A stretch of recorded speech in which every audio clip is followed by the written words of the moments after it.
Hey everybody, it's Jeremiah. Welcome to the Made to Give Ministries Veto series. And I was thinking about that the other day. I think that actually might be a new word. These are going to be video devotionals that I want to do for you. Just sharing with you thoughts and words from God that I have that I want to give to you, that I hope that will encourage you, lift you up, strengthen you, and maybe it'll connect with you as well. Well, today I want to talk about supernatural encounters. And I've been reading through the book of Genesis, and I was reading through Jacob's interaction and how he first met Rachel. And I'm not going to take forever to set up the whole story, but basically what happens, there's Isaac, who's the father of Jacob and Esau.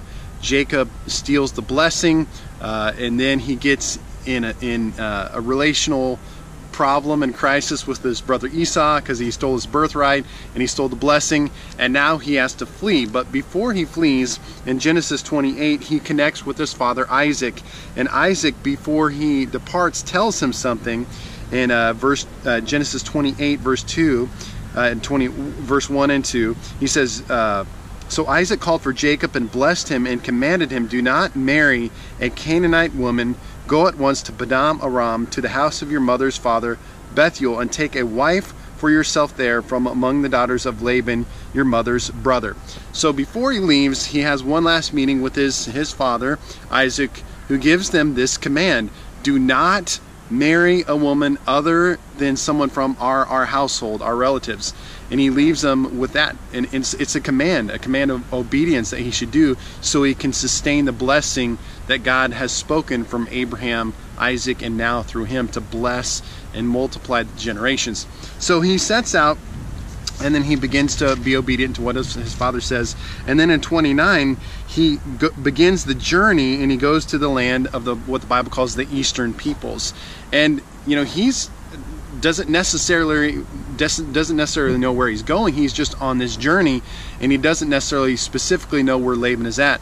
And so as he's on this journey, he's with a group of people, he's got his sheep, and then he sees a well in a field, and he goes up to this well and he encounters these shepherds, and he begins to ask them questions. And in 29, he asks them the question. He says, listen, do you know Laban? Are you familiar with who he is? And they say, yes, we know who he is.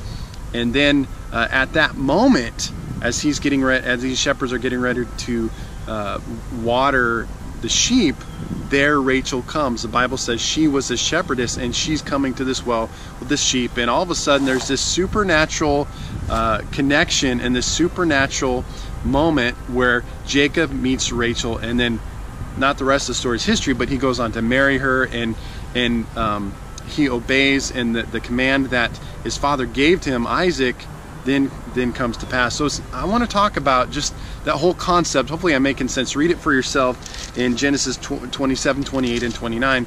But this whole idea of supernatural interactions in our life. You know, God is wanting every day to bring supernatural interactions with other people into our life.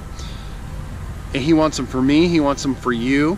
And here's what the two things I want to give you today in regards to thinking about supernatural interactions.